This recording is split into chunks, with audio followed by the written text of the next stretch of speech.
Vamos a seguir revisando el libro titulado La conquista de la felicidad, del filósofo inglés Bertrand Russell. En el capítulo 3 dice: existen dos motivos para leer un libro. Una, disfrutar con él. La otra, poder presumir de ello. En Estados Unidos se ha puesto de moda entre las señoras leer, o aparentar leer, ciertos libros cada mes. Algunas los leen, otras leen el primer capítulo, otras leen las reseñas de prensa, pero todas tienen esos libros encima de sus mesas o en sus bibliotecas. A menudo me pregunto si realmente uno ha leído todos los libros que presume tener. En sus libreros, decenas y hasta centenares de textos impresos que ha adquirido y que a veces no se toma la molestia de leer o que solo hojea.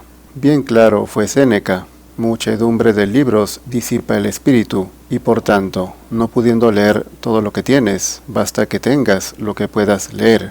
Pareciera que estos libros que uno amontona y no lee, los usa más que todo para llenar ese vacío de su biblioteca, para que los vean los demás, o también quiere dárselas de intelectual, grabándose con libros detrás. De hecho, eso suelen hacer todos los que hablan de conocimientos, de ciencia o de filosofía. Dice: sin embargo, no leen ninguna obra maestra. Jamás se ha dado un mes en el que Hamlet o el Rey Lear hayan sido seleccionados por los clubes del libro. Jamás se ha dado un mes en que haya sido necesario saber algo de Dante. Esto también se comprueba cuando observamos esas bibliotecas o esas colecciones de libros que tienen los lectores asiduos. A menudo coleccionan libros actuales, modernos y superficiales. Libros antiguos prácticamente no tienen ninguno. Los clásicos son casi desconocidos para la mayoría. Cuanto más antiguo sea el libro, tanto menos les interesa. Descartes dijo que leer buenos libros es como conversar con las mejores mentes del pasado. Y Descartes se refería principalmente a los libros antiguos, del pasado. Cicerón aseguró que los antiguos, precisamente por el hecho de que distaban menos del origen y descendencia divina, se hallaban quizás en mejor posición para discernir la verdad. Precisamente la sabiduría, la verdad, es lo que más importa al leer un libro. Es oportuno Descartes al hacer la aclaración de que hay que leer buenos libros, en el sentido de que estos busquen la verdad, pues hoy simplemente se recomienda leer lo que sea, ignorando que lo que más abunda son libros malos, de autores que solo quieren fama y dinero. Sigue Russell: en consecuencia, se leen exclusivamente libros modernos mediocres y nunca obras maestras. Esto también es un efecto de la competencia, puede que no del todo malo, ya que la mayoría de las señoras en cuestión, si se las dejara a su aire, lejos de leer obras maestras, leerían libros aún peores, los que seleccionan para ellas sus pastores y maestros literarios.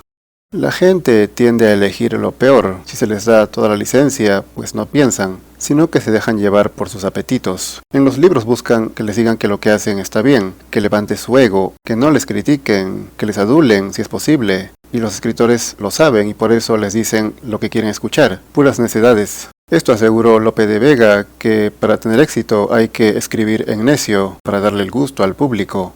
Prosigue: hombres y mujeres parecen incapaces de disfrutar de los placeres más intelectuales. El arte de la conversación general, por ejemplo, llevado a la perfección en los salones franceses del siglo XVIII, era todavía una tradición viva hace 40 años. Era un arte muy exquisito, que ponía en acción las facultades más elevadas para un propósito completamente efímero. Pero ¿a quién le interesa en nuestra época una cosa tan apacible?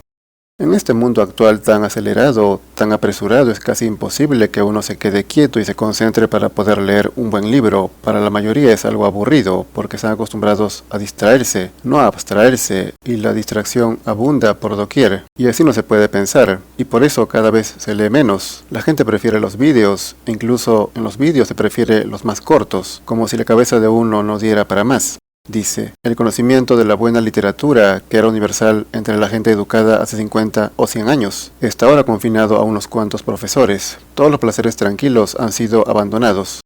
Leer en la actualidad ya no es un placer como era antes. La tecnología, los dispositivos han dejado a los libros en el olvido. Para muchos leer es un castigo, y solo lo hacen por obligación, en la escuela o en la universidad, para aprobar, o mejor dicho, para ser aprobados por el mundo al cual servirán de por vida. La buena literatura está en extinción, la mala literatura es lo que predomina.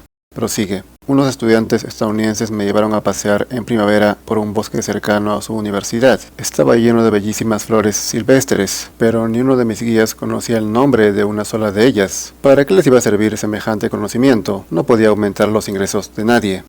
En efecto, nadie se pregunta el porqué de nada y solo les interesa saber aquello que pueda darles dinero. En las universidades prácticamente están desapareciendo los cursos que tienen que ver con valores, la moral, que fomenten el pensamiento y el civismo, e incluso esos cursos a muchos estudiantes, entre comillas, les aburre. Dice, el tipo de ocio tranquilo y restaurador de los nervios se considera aburrido. Tiene que haber una continua aceleración, cuyo desenlace natural serán las drogas y el colapso. El remedio consiste en reconocer la importancia del disfrute sano y tranquilo en un ideal de vida equilibrado. La droga es el extremo al que conduce una vida movida, acelerada, en la cual uno se distrae, se divierte, tratando de olvidar sus problemas. Recurre al alcohol, casi siempre. Prácticamente en todo el mundo se ha vuelto algo normal el hecho de beber de vez en cuando. Russell ya dijo en el capítulo 1 que la embriaguez es un suicidio temporal. La felicidad que aporta es puramente negativa, un cese momentáneo de la infelicidad. Quien busca la intoxicación, en la forma que sea, ha renunciado a toda esperanza, exceptuando la del olvido. Ingerir alcohol es drogarse por la sencilla razón de que uno deja de ser quien era cuando estaba sobrio, la conducta se altera, el mismo efecto que produce las drogas, y una diversión nunca será sana mientras haya alcohol de por medio. Y es que sin esa droga la fiesta sería aburrida, mejor dicho, dejaría de ser fiesta. Sigue. El aburrimiento es básicamente un deseo frustrado de que ocurra algo, no necesariamente agradable, sino tan solo algo que permita a la víctima del ennui distinguir un día del otro. En una palabra, lo contrario del aburrimiento no es el placer, sino la excitación. Ennui significa aburrimiento, tedio. Cuando uno está deseoso de que ocurra algo es porque está cansado de su miserable existencia. Quiere olvidarse de su realidad. Se detesta a sí mismo. Una persona así no resiste la soledad. Está cansado de vivir. En realidad quiere morir, pero no tiene el valor de reconocerlo. O en todo caso quiere desaparecer del momento actual, esfumarse, y por eso desea que ocurra algo que altere ese momento. ¿Qué cosa puede haber más radical que la muerte? Es algo que lo cambia todo. De ahí a que muchos prefieran vivir en el límite, en el filo de la vida, para que cambie esa realidad que no soportan. Si mueren, todo cambia, se acaba, y si no, igual logran esa excitación que les libra del aburrimiento. De una u otra manera ganan.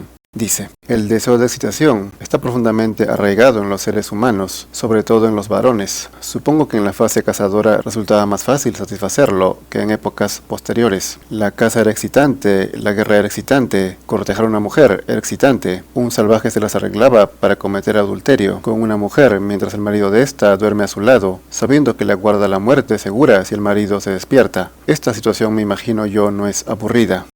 No puede haber aburrimiento cuando se está al filo de la muerte. En la medida en que uno arriesgue más su vida, menos se aburrirá. Por eso algunos viven al extremo. Y obviamente estar sentado, quieto, leyendo algo no implica ningún riesgo de la vida, a no ser claro que se lea aquello que está prohibido. En la Edad Media había libros censurados, que si uno los poseía, los leía, corría el riesgo de morir o ser encarcelado. Pero hoy ya no se prohíbe nada, y uno puede leer cualquier porquería, pornografía, y no le pasará nada. Sigue. A medida que ascendemos en la escala social, la búsqueda de excitación se hace cada vez más intensa. Los que pueden permitírselo están desplazándose constantemente de un lado a otro, llevando alegría consigo, bailes y bebida, pero por alguna razón esperan disfrutar más de estas cosas en un sitio nuevo.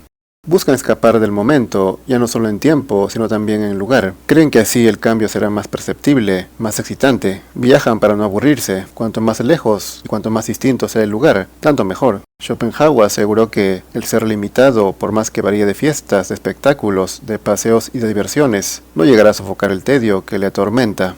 Y es que el problema no está en las cosas de fuera, sino en uno mismo, que no tiene contenido ni identidad, y pretende llenar su carencia espiritual con cosas materiales, placeres fugaces que solo permiten evadir temporalmente la realidad, pero que luego se vuelve a ella inmediatamente, y después hay que buscar otro placer para seguir escapando del tedio. Prosigue. Los que tienen que ganarse la vida reciben obligatoriamente su cuota de aburrimiento en las horas de trabajo, pero los que disponen de dinero suficiente para librarse de la necesidad de trabajar tienen como ideal una vida completamente libre de aburrimiento. Es un noble ideal, y líbreme Dios de vituperarlo, pero me temo que, como otros ideales, es más difícil de conseguir que lo que suponen los idealistas.